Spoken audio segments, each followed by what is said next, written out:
I think since we've gotten Braun back, we haven't been as organized offensively. Too many random possessions. So, that's on me. So it's those three things. JJ Redick didn't hold back when he called out the Lakers for being completely out of sync on offense, and his comments hit straight at LeBron James. The shots weren't subtle either, and everyone knew exactly who he was talking about.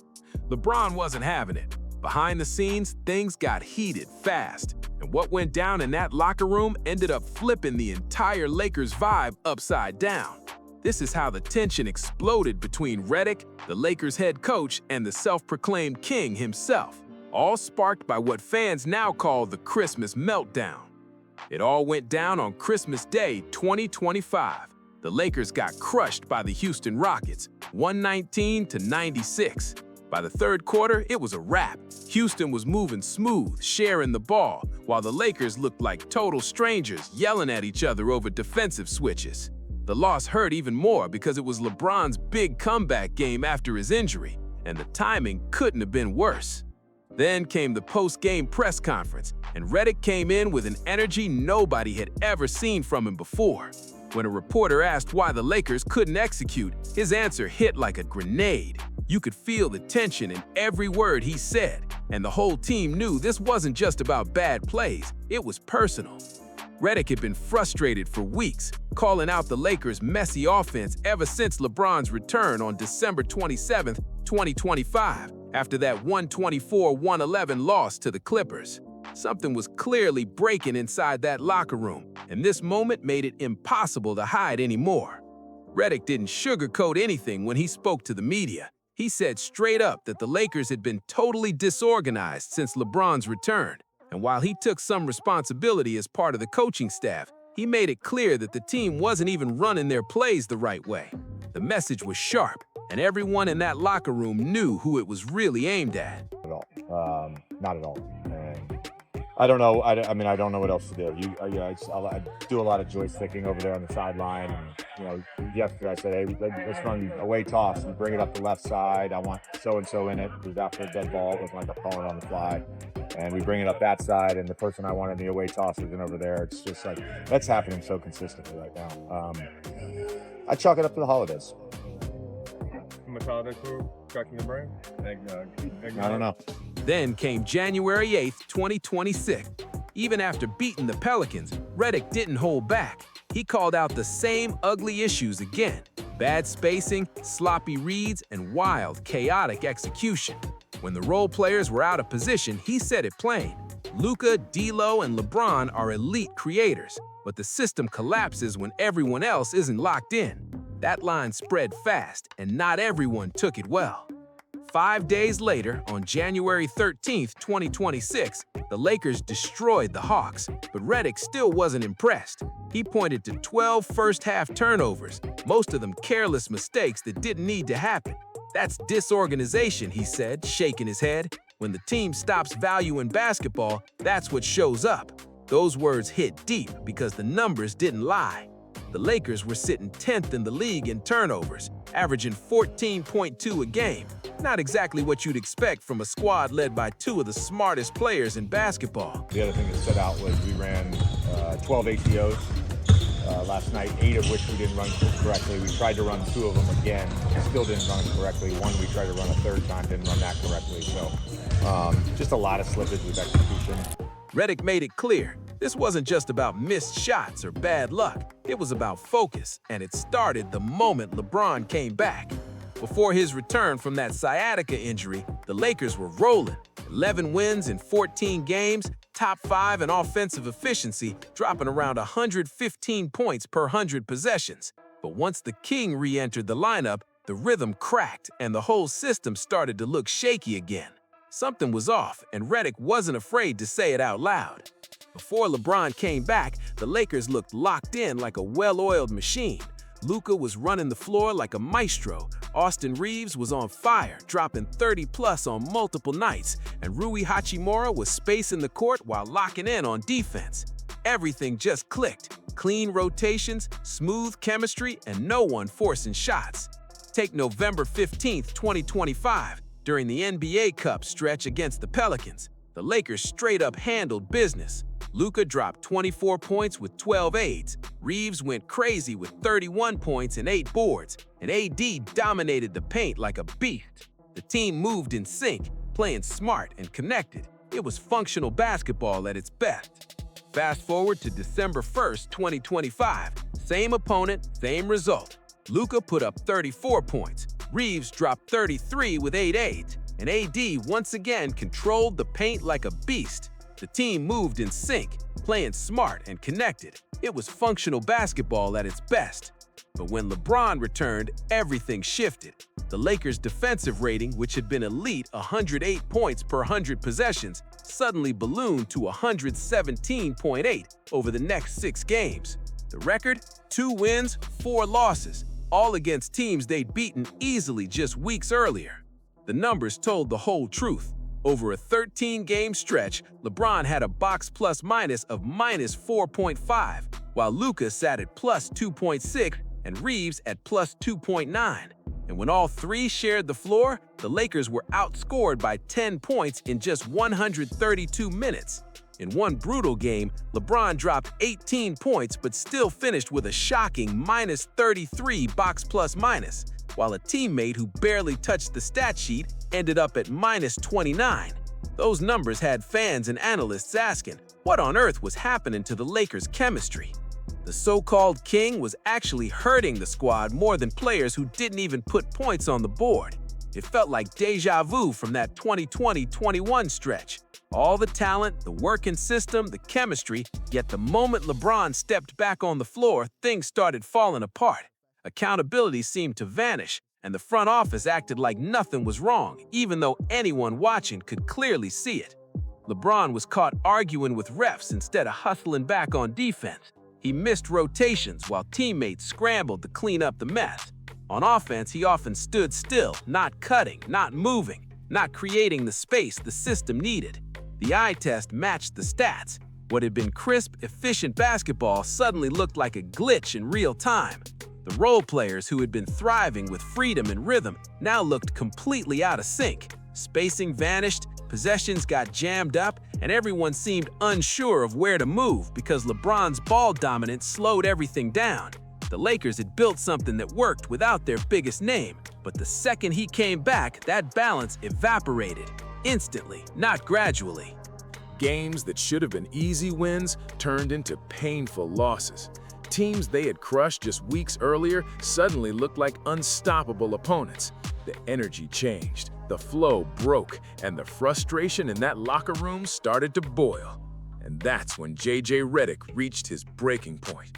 He'd watched the same film the fans saw, studied the same numbers the analysts pointed to, and decided he wasn't gonna play it safe anymore.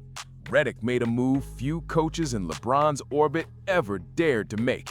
He chose to speak the truth, no matter who it shook up. JJ Redick finally said what everyone else was too scared to say, and he said it publicly. What followed was pure chaos, a locker room confrontation, and the ugly truth about the fear culture inside the Lakers. According to insiders close to the team, Redick and LeBron went at it behind closed doors right after that humiliating Christmas Day loss. The viral clip from Redick's press conference didn't just trend, it lit the fuse for what came next. DeAndre Ayton's reaction said it all. When reporters asked him about Redick's fiery comments about how practice and the next team meeting were going to be uncomfortable, Ayton just laughed it off. That reaction spoke volumes. His coach had just blasted the team's professionalism on national TV, yet instead of taking it seriously, he brushed it aside with a chuckle. That wasn't confidence, that was fear disguised as denial. Behind the scenes, everyone knew what was really going on. The fear culture was real. When your head coach steps in front of cameras and says, "I'm not doing another 53 games like that one," and the team's response is laughter and deflection, that tells you exactly how deep the problem runs. Players knew who Redick was calling out, but none of them dared to face it. Earlier in the season, Ayton himself had already hinted at it, saying that not everyone feels comfortable telling LeBron how to do certain things on the court. He even admitted not everybody can approach LeBron and think they can instruct him on anything. Those weren't random words. That was a confession about how the team really operated. but I'm curious, 14 games of evidence in, did that expectation expand or change in any way with what he's going to have to fit in and integrate with? No, it didn't. Our conversations this summer were really healthy and positive, and learned a lot about what he wants out of his 23rd season in the NBA. And I think one of the big takeaways from our conversations was just continuing to find ways to challenge him. And this wasn't just normal locker room tension. It was power imbalance, plain and simple. Ayton was one of LeBron's closest allies, and if he was holding back, it showed how deep the fear ran throughout the organization. History had already shown what happens when anyone dares to challenge LeBron's authority. Just ask David Blatt, the coach who once had the Cavaliers winning before everything suddenly unraveled. The moment tension started brewing between David Blatt and LeBron, it was already over. Blatt got fired mid-season, even though the team was sitting near the top of the conference. His record didn't matter. His success didn't matter, because once LeBron went to the front office, Blatt was gone, just like that. Frank Vogel, same story, different year. The man won a championship with the Lakers in 2020, yet as soon as the team began slipping, he became the fall guy. Instead of LeBron stepping up and taking accountability as the leader, Vogel got tossed under the bus and eventually shown the door. And if you think this is new, remember Eric Spoelstra, now one of the most respected coaches in the entire league. Even he barely survived the LeBron era in Miami. People forget how close that situation came to imploding. That infamous sideline clip where LeBron shoulder bumped Spoelstra wasn't just tension, it was dominance being tested. The only reason Spoelstra stayed was because Pat Riley wasn't afraid of anyone. Riley stood firm, refused to flinch, and reminded LeBron who ran the show. But let's be real, most franchises don't have a Pat Riley, and the Lakers, they definitely don't. So when J.J. Redick stepped up to that microphone and called out the chaos tied to LeBron's return, he was taking a massive gamble. His words weren't just criticism, they were a dare to the Lakers front office. Choose between professionalism or superstar comfort. And if history tells us anything, that decision never favors the coach. Redick knew exactly what he was doing and what it could cost him, but he also knew the league had seen it too. Fans, analysts, players, everyone noticed how NBA coaches were being forced to tiptoe around star players. People were tired of it, and Redick was the first to finally say what needed to be said. He broke the biggest unwritten rule in the modern NBA: never challenge the superstar. For once, someone inside that Lakers building treated LeBron like a player, not an untouchable icon. But in today's league, doing that always comes with consequences. The question wasn't whether Redick was telling the truth, it was whether he'd even be allowed to survive for speaking it. For over 2 decades, LeBron built a pattern in the NBA that sent chills far beyond the locker room. It wasn't just teammates who felt it. Front office executives, general managers, and even team owners learned the same hard lesson. Cross LeBron and your job could vanish overnight. This wasn't rumor or speculation. It was written in league history, stamped across multiple franchises that dared to challenge him. The NBA runs on relationships, and LeBron's reach stretches into every corner of that ecosystem. Player agents know him personally, media outlets treat him with caution, and major sponsors make sure nothing messes with his image. The system that normally holds players accountable doesn't really apply to him, because LeBron is the system. That kind of influence doesn't just shape teams, it shapes entire organizations. That's why Redick's press conference hit like an earthquake. Coaches simply don't survive after calling out LeBron publicly. Yet there was Redick, standing at the podium after a national TV embarrassment, basically saying the one thing everyone had seen, but no one dared to voice. The Lakers looked better without their biggest star. That statement sent shockwaves through the league. The locker room energy shifted instantly. Players who may have secretly agreed with Redick's words suddenly found themselves caught in the middle, forced to pick sides in a war they never wanted. Yeah, we have some experience with it. I do know, because we looked at this stuff too a few weeks ago. those guys are so, and no LeBron that was like the best sort of variation of the no LeBron lineup with those two on the court. And obviously Joe's not here anymore. And when LeBron's history shows that anyone who challenges him doesn't last long, that choice came with real consequences.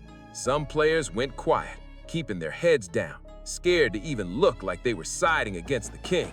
The atmosphere got tense, the trust cracked, and the Lakers' unity started slipping, all because one man finally said out loud what everyone else had only whispered behind closed doors. Some players tried to laugh it off. Guys like Ayton deflected with humor, but nobody stood beside J.J. Redick and said he was right. Nobody had the guts to back him, even though the stats were screaming the truth. The fear in that locker room ran way too deep for that kind of honesty. Everyone knew what the numbers showed, but silence felt safer than speaking out. Then came the shift, the future of the Lakers without LeBron. Luka Doncic had arrived, and his impact on the franchise was massive. Ever since that blockbuster mid-2024-25 trade from the Dallas Mavericks, the one that sent Anthony Davis, Max Christie, and a 2029 first-round pick to Utah in a 3-team deal, everything about the Lakers' timeline changed. Suddenly, this wasn't just about keeping the king happy anymore. It was about building around a 26-year-old generational superstar and setting the stage for the post-LeBron era, all while staying competitive right now. By the time Luka officially touched down in Los Angeles, the team was already knee-deep in the chaos surrounding LeBron's influence. Luka didn't just join a basketball team. He stepped into a storyline, a franchise that had been operating under fear and hierarchy, where LeBron's untouchable status had been baked into the culture itself. But Luka wasn't there to play politics or earn participation trophies. He came to run the show. The Lakers wasted no time showing their faith, locking Luka down on a 3-year, $165 million extension almost instantly. That deal wasn't just about dollars, it was a statement to the whole league. Luka is the future, and the Lakers are all in. The message was clear. The team was ready to turn the page and let a new era begin. And Luka delivered right away. As of January 14, 2026, he was averaging an insane 33.5 to 33.6 points per game, leading the entire league in scoring. Add to that 8.7 assists and 8.6 rebounds per game, and it was obvious the Lakers had found their new cornerstone. The LeBron chapter was fading, and Luka's takeover was already rewriting the script in real time. Luka's season has been straight up wild, packed with monster performances night after night. He's been lighting up scoreboards with ridiculous consistency. Just look at the numbers. 42 points on 16 of 25 shooting, plus 8 assists, 7 rebounds, and 4 steals in a tough loss to the Kings. Then came the 38-point triple-double against the Spurs on January 7th. Pure domination. And it's not like these are rare outbursts. He's been dropping 30-plus points like it's nothing all through January. In one insane stretch, Luka either scored or assisted on 39 of the team's first 43 points in a single half. That's unreal control of the game. Triple-doubles or games just shy one became his norm. He's already climbing the Lakers' all-time leaderboards in several statistical categories, and he's barely played a full season in LA.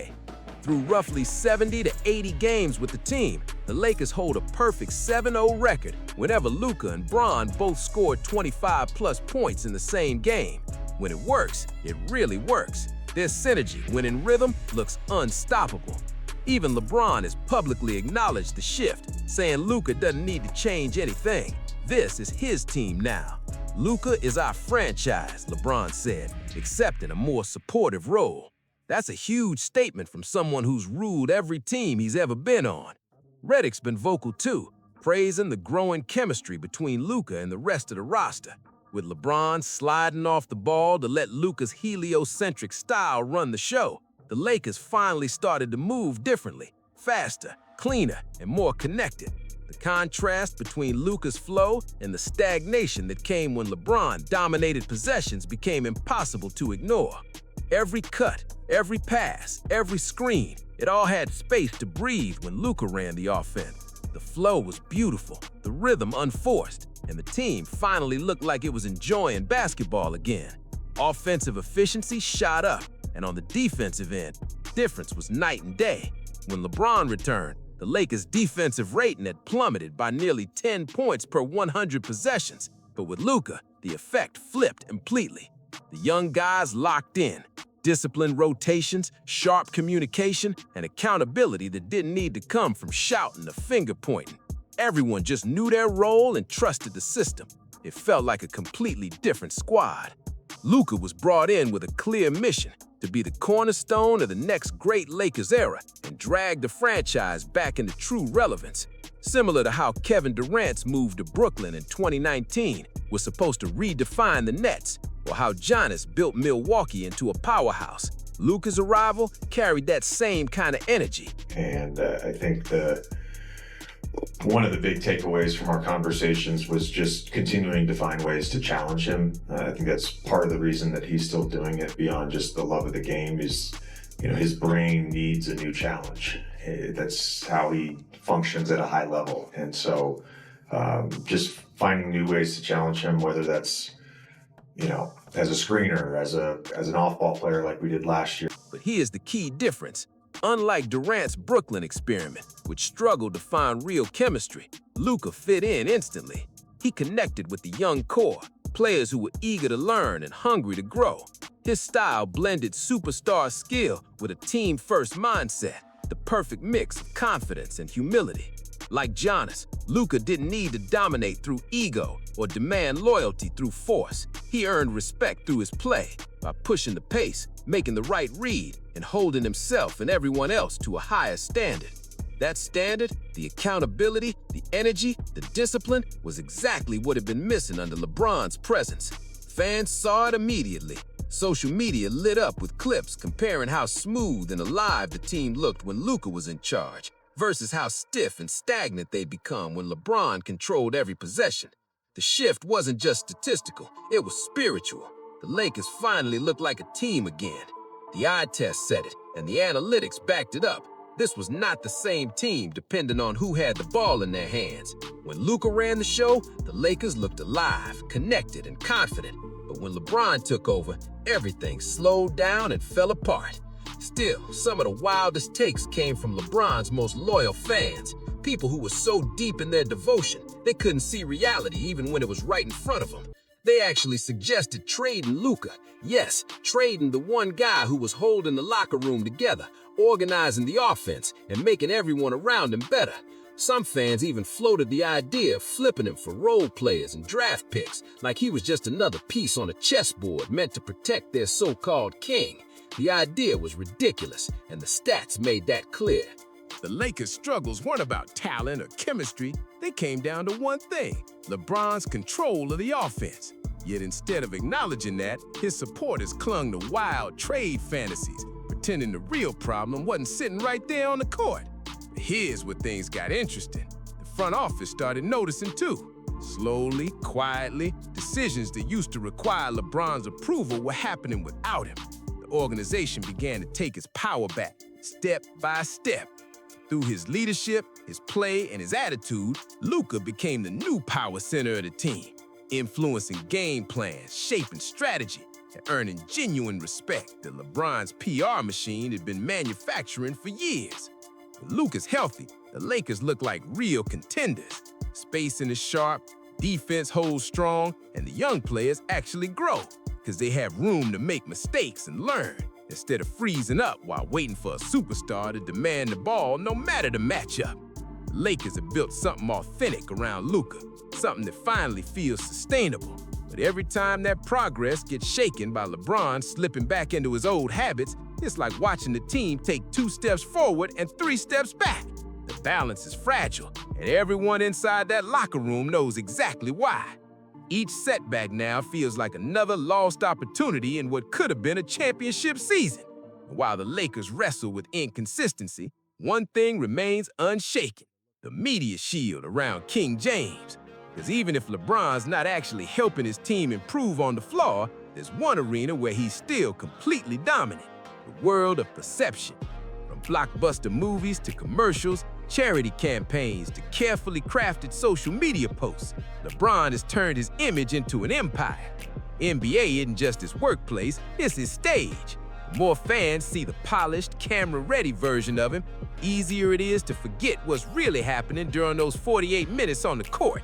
His media team floods every channel with the King James narrative so effectively that it hides the real cracks forming inside his teams. Meanwhile, Luka Doncic arrived in Los Angeles like the total opposite. No entourage, no extra drama, no media circus trailing his every move. He didn't need hype or headlines to prove his worth, he just hooped. Luka let his game do the talking, and the numbers spoke louder than any press release ever could. His scoring, efficiency, and leadership instantly won over the fans, who started calling him the new face of LA basketball before the ink on his contract was even dry. While Luka's story wrote itself through performance, LeBron's image ran on manufactured myth. The media machine surrounding him works like clockwork, spinning, protecting, and distracting. Every misstep gets reframed, every loss becomes someone else's fault, and every team conversation somehow circles back to what LeBron deserves. Fans still debate whether trade should revolve around him, whether he should touch the ball more, whether the team should bend over backward to fit his preferences. And that's the game within the game, one that LeBron's mastered perfectly. Because when the lights hit, he's not just playing basketball anymore, he's performing a brand. LeBron's media image has gotten so powerful that it now influences basketball decisions more than actual basketball performance. It's wild. Perception has become more valuable than production. And that's not just embarrassing, it's rewriting his entire legacy in real time. The once untouchable king now finds himself dragging his own team down, all because he refuses to adjust or step aside when it's clearly time. How does a 41-year-old veteran still manage to disrupt team chemistry? Not through lack of skill, but through ego. It's a question that stings, especially when you stack them up against legends like Michael Jordan and Kobe Bryant. Those guys didn't care about comfort or special treatment. Accountability was non-negotiable. If a mistake happened, it was fixed immediately. Effort was always maxed out, and the team always came first. That's the difference between greatness and nostalgia. And that's exactly why Luka and J.J. Redick represent the Lakers' real path forward. Luka brings youth, focus, and a fearless attitude, a leader who sets the tone through action, not talk. He's coachable, driven, and already carrying the team with energy that inspires everyone around him. Redick, on the other hand, is the type of coach the Lakers have been missing for years. One that doesn't sugarcoat, doesn't protect egos, and demands accountability from everyone. Together, they're the reset button this franchise desperately needs. A second chance to chase a championship built on structure, effort, and real standards, instead of catering to a superstar stuck in the past. At this point, the decision facing the Lakers isn't about protecting pride, it's about survival. The front office, the coaching staff, and even the fans have to decide what they really want. A team built to win or a brand built to protect one man's image. The Lakers have reached a breaking point. They can either keep babysitting LeBron and watch this roster crumble from the inside, or make the bold move and pivot fully. It's time to put Luka at the center and demand real accountability. The question isn't if the Lakers need change, it's whether they've got the guts to finally let the true leader take control of the show. Because let's be real, the protection LeBron gets from the media is unlike anything in sports. His highlight reels magically skip over the defensive lapses, and every broadcast spins his ball dominance as taking over instead of freezing out his teammates. The coverage isn't balanced, it's a curated illusion. On social media, algorithms do their part too. LeBron's branded content gets pushed front and center, while anything remotely critical gets buried before it even trends. And no, it's not some wild conspiracy theory, it's just business. LeBron's brand represents billions in ad revenue, sponsorships, and merchandise. The entire NBA media ecosystem profits from his image, so naturally it protects him. Networks need access to him. Reporters who go too hard risk losing interviews or connections. Analysts who question his real on-court impact get swarmed by his massive fan base. The system is designed to keep the legend spotless, no matter what's happening in the games themselves. Then came Redick, breaking through that wall of protection with one brutally honest press conference. For a moment, the truth slipped out, unfiltered, raw, and impossible to ignore. And the reaction said everything. People treated it like breaking news because genuine public criticism of LeBron's impact almost never sees daylight. When you compare how LeBron is covered to how Luka's treated, the difference is shocking. Luka's every off night becomes a headline. His shooting slumps get dissected, his defensive lapses get replayed frame by frame, and film analysts break down every mistake in full detail. He's held to the same standard as everyone else. No sugarcoating, no PR armor, just straight basketball accountability. That's the double standard defining this entire saga. One player is insulated by decades of media loyalty, while the other earns his respect through performance and transparency. And if the Lakers truly want to move forward, they'll have to decide which reality they're ready to live in: the myth of the king or the rise of the new era built on truth. That kind of accountability never seems to touch LeBron. For 20 years, his media machine has built an unbreakable layer of armor around his reputation. Every bit of criticism gets spun as jealousy or ignorance, and every off night on the court is excused away. Bad teammates, unfair referees, or age suddenly becoming the convenient explanation that somehow never interferes with his greatest of all time image. His most loyal fans keep that illusion alive. The gap between perception and reality keeps stretching wider every single season. At some point, the numbers stop lying. At some point, even the eye test starts screaming louder than the marketing. And that breaking point might have already arrived inside the Lakers' locker room, where a coach finally spoke the truth and the team's best basketball started happening without LeBron on the floor.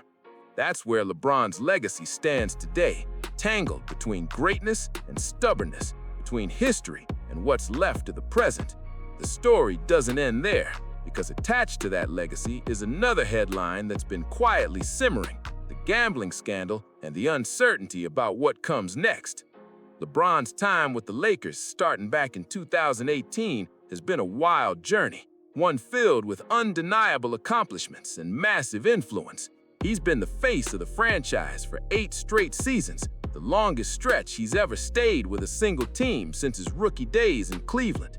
Through those years, he's carried the Lakers from the chaos of the post-Kobe rebuild into what's now being called the Luka-led future. And the achievements, they speak for themselves. The 2019-20 championship inside the Orlando bubble gave the Lakers their first title in a decade and their 17th overall. During those finals against the Miami Heat, LeBron went off, averaging 29.8 points, 11.8 rebounds, and 8.5 assists per game, earning his 4th Finals MVP in the process. That made him the only player in NBA history to win that award with 3 different franchises. Even with the tension, the drama, and the shifting power dynamics, his legacy remains impossible to erase. But now, with his influence being questioned and his image cracking under pressure, the next chapter of LeBron's story and the Lakers' future is about to reveal what's truly stronger: the legend or the truth. LeBron's list of accolades with the Lakers reads like a career resume most players could only dream of. With 3 different teams, he's collected championships, awards, and records that cemented his name in NBA history. In 2023, he led the Lakers to victory in the inaugural in-season tournament, snagging the first ever IST MVP trophy. Not long after that, he became the NBA's all-time leading scorer, surpassing the legendary Kareem Abdul-Jabbar, a record that once seemed untouchable. He broke the 50,000 career point mark, dropped multiple 50-point games, even pulling off back-to-back 50s at home as the oldest player ever to do it. 7 All-Star selections and 7 All-NBA honors during his Laker run only added to the legend. In 2020, he led the entire league in assists, proving that even late in his career, he could still control the game like few others. From 2020 through mid-2025-26, LeBron averaged roughly 26.4 points, 8 assists, and 7.8 rebounds across 439 games with the Lakers. Pure consistency at the highest level. even as sciatica and nagging foot issues started to slow him down early in the 2025-26 season. His efficiency remained elite in short bursts, 28.5 points per game on 63% shooting from the field and an incredible 73 true shooting percentage. Even J.J. Redick, who's been one of his toughest critics, admitted it was a different kind of greatness, praising how LeBron adapted to an off-ball role while mentoring younger players during the Luka transition. But as Redick also hinted, individual stats don't tell the full story of what's really happening inside the Lakers organization, because while all this was playing out, another shadow was creeping into the headlines: the NBA gambling scandal that rocked the league in October 2025, known as Operation Nothing But Bet. The FBI investigation blew open a web of corruption involving illegal sports betting, insider leaks tied to NBA injury reports, wire fraud, money laundering, and even alleged connections to high-stakes poker games run by organized crime figures. At the center of it all, Damon Jones, former NBA player, ex-Cavaliers teammate of LeBron, and an unofficial Lakers assistant during the 2022-23 season. His name became one of the biggest shockwaves in the entire probe, raising questions about just how deep the scandal reached and what it could mean for those still connected to him.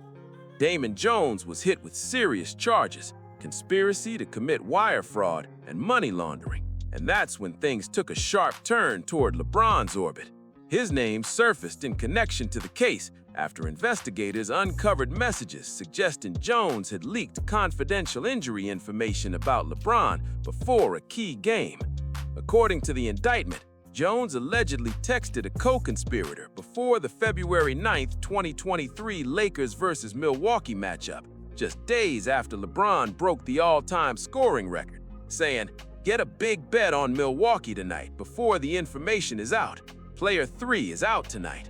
That player 3 was widely believed to be LeBron, who sat out the game with ankle soreness that hadn't yet been listed on the official injury report.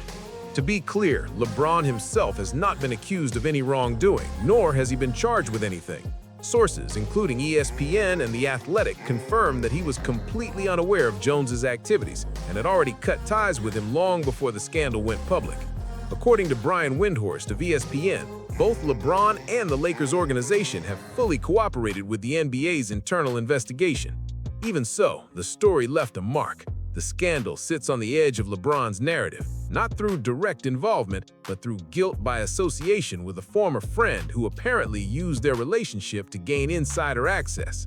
It's a reminder of how easily proximity to power can spiral into controversy, especially for someone whose every move is already magnified under the spotlight. As of January 14, 2026, LeBron is now managing multiple chronic conditions, ongoing right-side sciatica nerve pain that sidelined him for the first 14 games of the season, and persistent joint arthritis in his left foot that flares up after heavy minutes. These aren't fresh, sudden injuries. They're the long-term wear and tear that comes with age and the weight of 2 decades of dominance.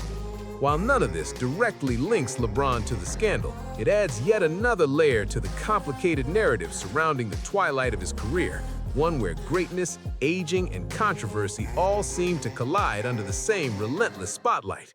At 41 years old, LeBron James now stands as the oldest active player in the entire NBA, and every game, every back-to-back depends on how his body responds.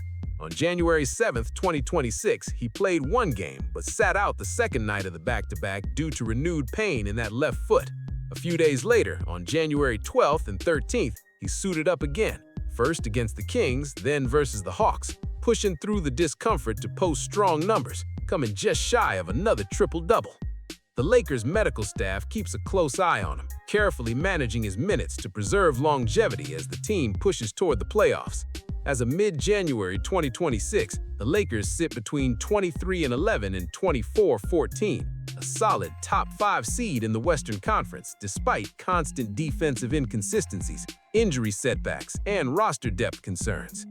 That blockbuster 2025 trade for Luka Doncic marked a massive shift, signaling that the franchise was officially preparing for life after LeBron. Reports have hinted that the 2025-26 season could very well be his final run with the team, with no extension currently on the table. Still, even with that uncertainty hanging in the air, LeBron's impact on the Lakers remains impossible to deny. When his career does wrap up, he's already destined for a statue outside Crypto.com arena, a sentiment widely shared by both fans and analysts. His time in LA has included unforgettable cultural moments, from heartfelt Kobe Bryant tributes to global events that cemented his status as one of the sport's most recognizable icons. In this twilight chapter of his career, LeBron's value isn't just measured in stats, it's in longevity, adaptability, and the steady influence he's brought to the locker room. He's no longer chasing rings with reckless intensity. Instead, he's focused on helping shape a winning culture for whoever comes next. Even as Luka begins taking the reins, LeBron's legacy with the Lakers stands firm, bridging the gap between eras and ensuring his name sits alongside franchise legends like Magic Johnson, Kareem Abdul-Jabbar, and Kobe Bryant. His dominance may have softened with time, but his influence on basketball history is still shining bright. Right now, the Lakers' situation is as messy as it gets, a mix of pride, pressure, and politics colliding under one roof. J.J. Redick's bold callouts cracked open the tension inside that locker room. Luka's rise as the new franchise centerpiece keeps gaining momentum, and the lingering gambling scandal still hangs like a shadow in the background. Add in LeBron's physical limitations that have already cost the team crucial games, and you've got a franchise standing at a major crossroads. The Lakers can't keep stalling. The longer they wait to make a decision, the more damage gets done to a roster that's already proven what it can achieve when LeBron isn't controlling the offense. This isn't about ego or legacy anymore. It's about direction. It's about defining what the Lakers' future actually looks like. And right now, that future has Luka Doncic's name written all over it in bold letters.